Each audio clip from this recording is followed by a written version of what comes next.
Hi guys, and welcome back again to another episode of Words with App. Yes, okay. So now I'm just going to show you, prove to you that language suppression exists, that it has been ongoing for centuries through to various groups during different time periods and for different reasons. But we see that language suppression exists today, has existed for a long time, and will probably continue. Yes, yes, because I want to inform us. I want to inform people out there how academia is. Well, there are so many factors involved now in academia that it has kind of lost its purpose, you could say. Well, right, because it's supposed to be objective and scientific, but unfortunately there are powers at play. There are individuals and groups of people who want their will to be what counts and not anyone else's. Yes, yes, okay, so that does exist. So now I'm going just to show you, this is a little report from Grok. I've asked it to tell me about language suppression. You can do that too.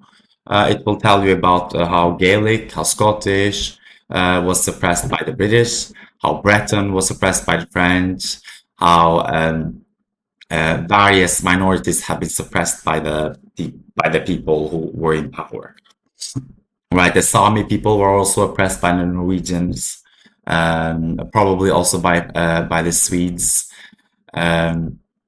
and so on and so forth. And then you have Russia. Russia has so many minorities, so many languages, and they were also suppressed during a specific time. Remember that all these countries, they had to uniform these people, kind of. They had to put them in their place and uniform them so that they are obedient to whatever establishment exists, right? The one that is seeking that power. Yes, and which in this case, or in these cases, are these superpowers or regional powers. Those with power.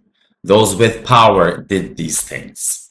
Yes, those without power didn't, because, well, they didn't have power. And plus, they weren't seeking power. That is a big difference. It's a big difference. If you seek power, then your motivations or what you do is different from someone who doesn't. It's just natural. That's just how it is. Okay, now let's continue.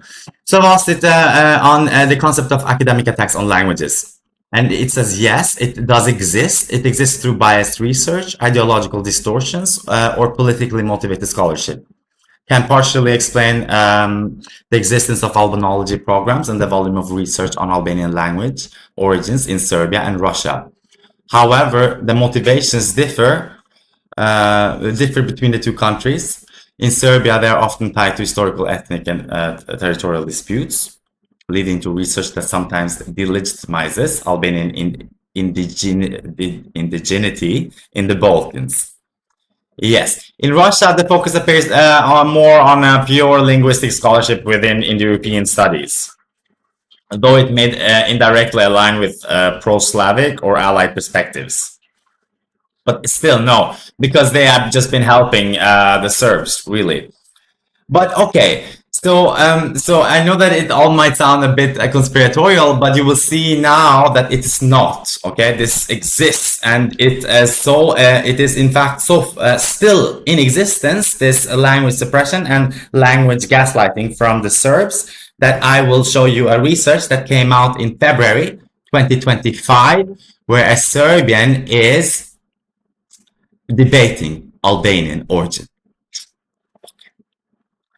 So Serbia has a formal department of Albanian studies at the University of Belgrade Faculty of Philology, which evolved from the Seminary for Albanian Philology, established on May 30th, 1925, okay, under Dr. Henrik Baric. Was formalized as a department. Okay, so very early on. This is early on. This is 100 years now.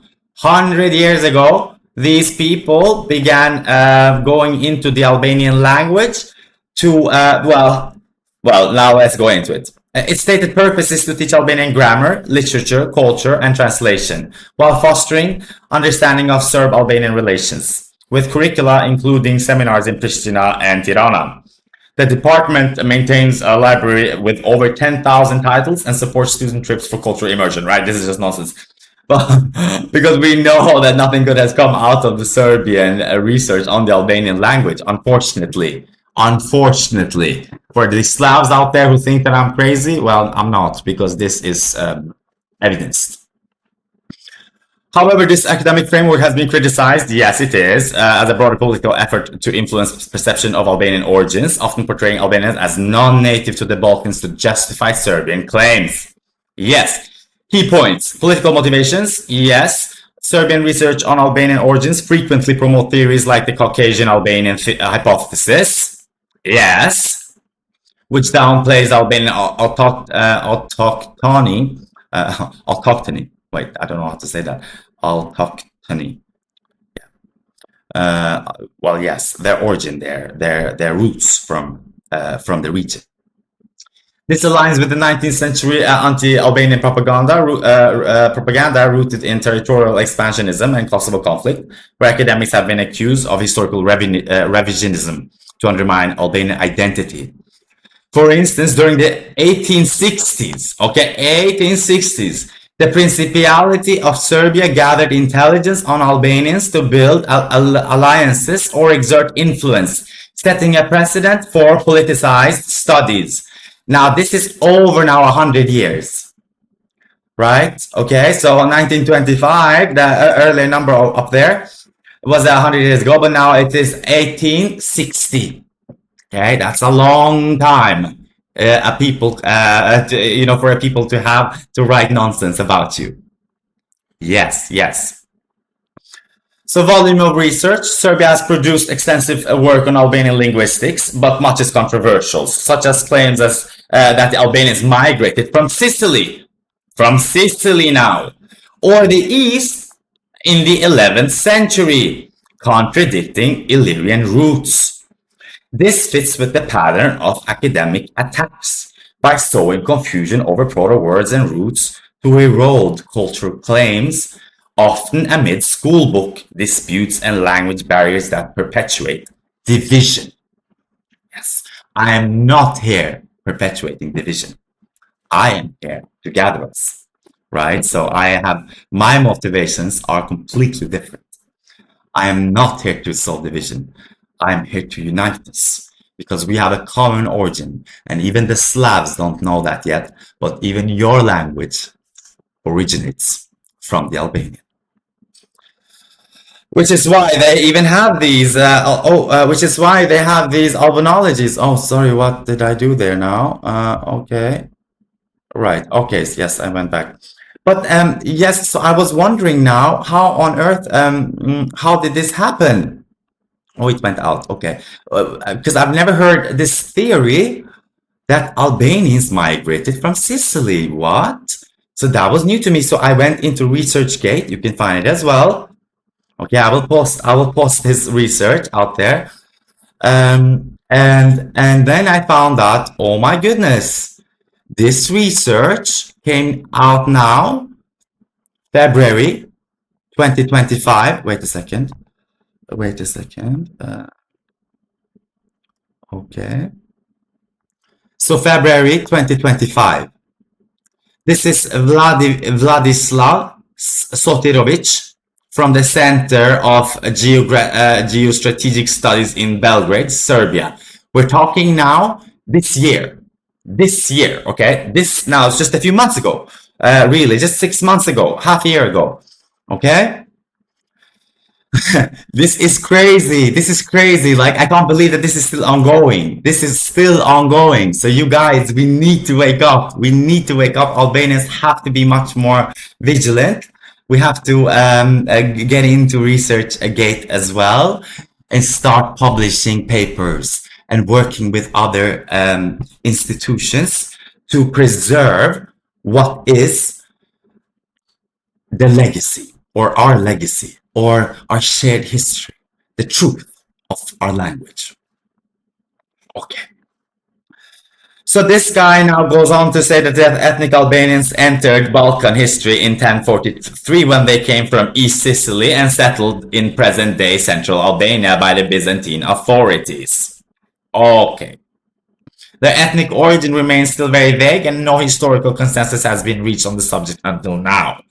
Very, very strange. This whole sentence is not like this. Shouldn't. I don't know how this was approved, right? The Albanians became aware of the importance of being a nation late compared with other Balkan ethnicities. Well, not really, but Albanians were not interested in becoming a nation because we were living with the truth of life, which is being a man and a woman, which is being true to love, right? So when you're true to love, you don't need to build a nation. You just need to take care of your loved ones. That's all. But when you're after power, well, then you will need to build a nation. And then you will need to subjugate people because people don't willingly listen to you or follow you because you want it. They will follow you because you're worth it. Okay. So now this continues on. This makes me so angry, very, very upset because this is so much. I will post, post this study out there, but this is just so nonsensical. Everything here is very, very nonsensical. But let's just go all the way to his conclusion because we can't read this nonsense, right? It's just nonsense. It's nonsense to take anything. Well, to take this guy seriously because he does not even speak the Albanian language. So how is it possible for someone to speak about the Albanian people, their language and their history when he doesn't even know it? Yeah, right. So, because I am not making studies on the Slavic language. I'm not publishing things. I'm not causing division and confusion, and I'm not attacking the Slavic history. Okay. So why is it important to convince the world that the present-day Albanian tongue is the Illyrian one, or at least derived from it? Well, you know, as it is known, the whole Balkan Dinaric region appears to be of Illyrian origin, or at least in grade. Since the ancient Illyrians were spread over a vast area of the present West Balkans, it is not only ethnic Albanians who may claim the status of indigenous population. Okay, there is a difference, however, between Slavophone and Albanophone dinoroids in this region. In the former, Slavic elements prevailed, whereas the latter, the Albanian language, remains distinct from the surrounding people. The situation appears similar to the case of the Basque, whose language is unique in Europe. Yes, as the Georgians turned, and otherwise, as the Georgian turns out to be a unique tongue on the Eurasia continent. Regarding the very term Illyrian, one should note that that during the time of the Roman Emperor Diocletian, the whole West Balkans was organized as Prefectura Illyricum. It is mainly due to administrative name that the Illyrians was preserved and given to the people living there, including South Slavs. Now, South Slavs were never called Illyrian. Remember that because South Slavs did not exist during that time. They didn't, you see, because they were living further up north. They came down during that time, right after the fall of the Roman Empire. So the Slavs did not exist during that time. And Ilir means free. So everybody who was free was Ilir, right? He was not a slave. And Slavs they were slaves, right? So Ilir and Slavs were slaves. They were not Illyrians. Unfortunately, I don't like this story, this part of our common story. I don't like that people have been slaves or enslaved, but that is what happened historically. And Slavs don't like this, do not like to hear this at all because it brings bad or negative connotations to their legacy, which is understandable, but this is what happened. We know of the Slavic slave trade. Yes. This name disappeared in the, so now he says that the Albanian, the Illyrian disappeared in the 7th century at the time of the returning Slavic, migrations to the Balkans from the Northeast Europe. So they weren't returning, they were literally coming in. They were coming in now, but now not as slaves because Rome had fallen, and including with the Albanians. Albanians were part of Rome, you see. So Albanians also fell during that time. which made and plus which made a lot of the land unsecured and well, open and free. People could just come in and settle now because there was no one there to protect it. Yes, that's what happened, right? There was disease, there were conquests, people moved, things led to societies falling. Okay. But then he continues on and on. As for the term Albanian, according to the official pro-Albanian Albanology studies, it was derived from one of the Illyrian tribes, Albanoi, which was subsequently ascribed to all Illyrian tribes. But in essence, the name of this Illyrian tribe and the tribe itself have no proven connections to the ethnic Albanian who originate in the Caucasus. Now, this is crazy, right? So he's still on that. He is still on the Albanian originating from the Caucasus in 2025. Yeah, that is nonsensical. That is very nonsensical. And then he continues on explaining that the Albanian language is very, very. This is like that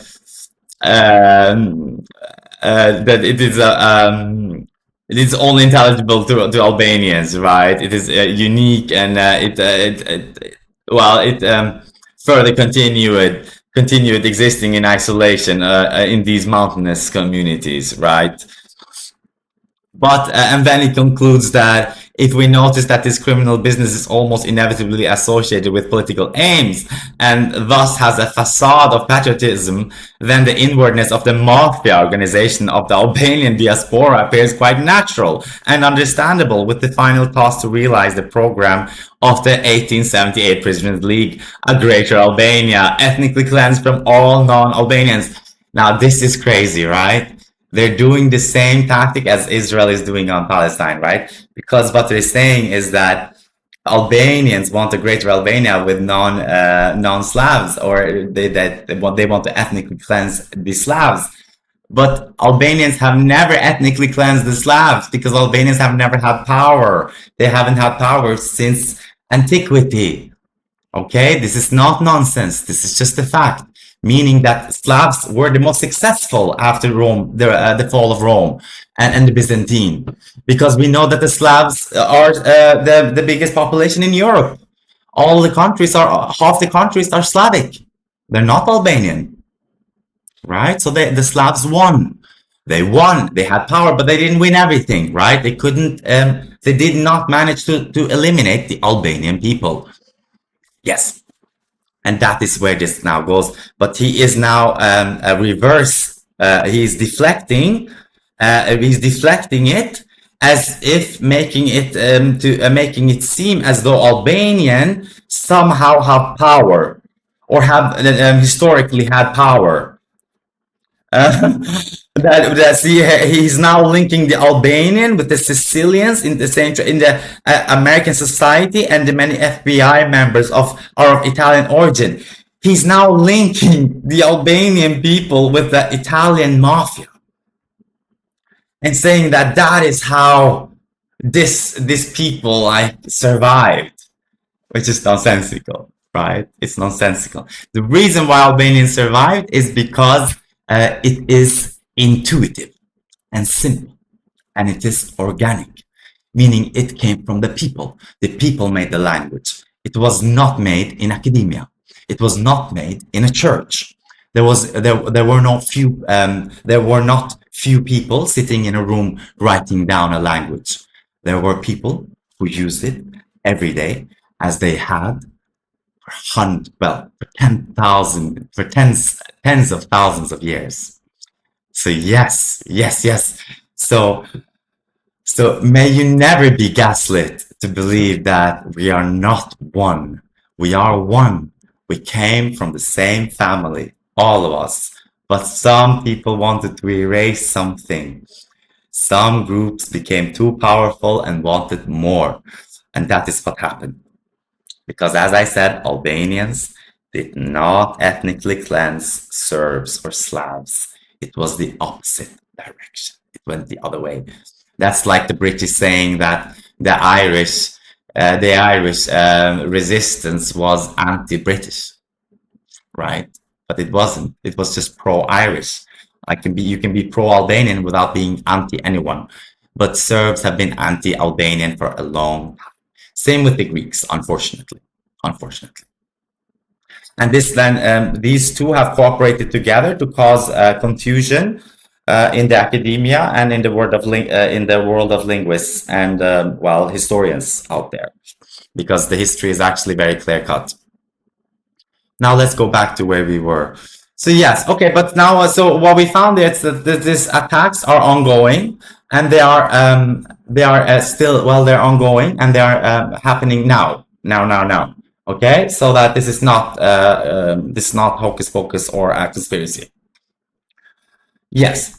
Now again, this now continues on connection to the academic attacks. Yes, I will publish them. I will publish these in the description. Okay, so you can look at it there. Albanology in Russia. It says that this is a bit different now because it seems as the Russians are a bit more objective, but not really. They have also they also made a department of Albanology in Saint Petersburg. Okay, and quite early on, it was pioneered by this woman. Yes, and then it was continued by this one, Albina, and then continued further on, right? No broader formal, no. But Albanian is studied under broader linguistic program like theory and history of language and European languages. Key points. They also say something like they are biased. Everything here is now how Albanian dialects and proto-elements come from Slavic loanwords, right? Slavic loanwords in Albanian. Other publications discuss origin, often debating Illyrian Thracian thesis without strong bias, but it still is discussing the origin, right? Without really coming to any finding. Yes, so Russia has produced significant output, including quantitative studies on loanwords, dialect contact. Yes. So here it seems that the motivation seems scholarly, but not really, because even here, some fringe claims, Albanian inscriptions in Albanian appear satirical or unverified.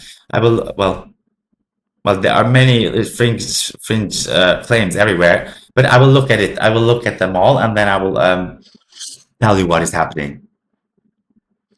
It says connection to less directly. Russian Albanology predates modern geopolitical tensions and focuses on objective reconstructions. However, Russia's alliance with Serbia in Kosovo disputes might indirectly influence research to favor Slavic narratives. Yes. The Slavs are favoring the Slavic narrative, naturally. Yes, okay, so that was it. This is another one. This goes a bit further now. This is it is expanding on it. This is showing now how the Greek scholarship and the Eastern migration theory. Now the Greeks have other theories where the Albanian came from, and it is that it is a late migrant from the East, Caucasus or Anatolia, rather than descendants of ancient Illyrians. Right? Again, they are now working together with the Serbs. Yes. So, in instance, 19th to 20th centuries Greek academics, influenced by Hellenic nationalism, emphasized Greek loanwords in Albania while ignoring shared Paleo-Balkan substrates. Yes, portraying Albania as a hybrid intruder. Okay, right. Again. This is just nonsensical. This aligns with policies suppressing Arvanitika in Greece, where research stigmatized it as non-Greek. Right, just nonsense. And then we have the Ottoman Turkish, sure, we have that as well. We have the communist Albanian self-propaganda and the ideological distortions. Yes. Here we have now the Enver Hoxha, who is actually trying to evoke or put attention on the Albanian history itself. But that he removed a lot of it, right? He removed religion, though, to get to the roots, right? Because he wanted the true Albanian paganism. The paganism, Albanian, he didn't even want paganism, really. He just wanted knowledge and science. But he also wanted to protect the Albanian culture and heritage, like our singing. Our singing is a world heritage, right? The ISO polyphony, it's beautiful, it's unbelievable, right? It's music from spirit, from life.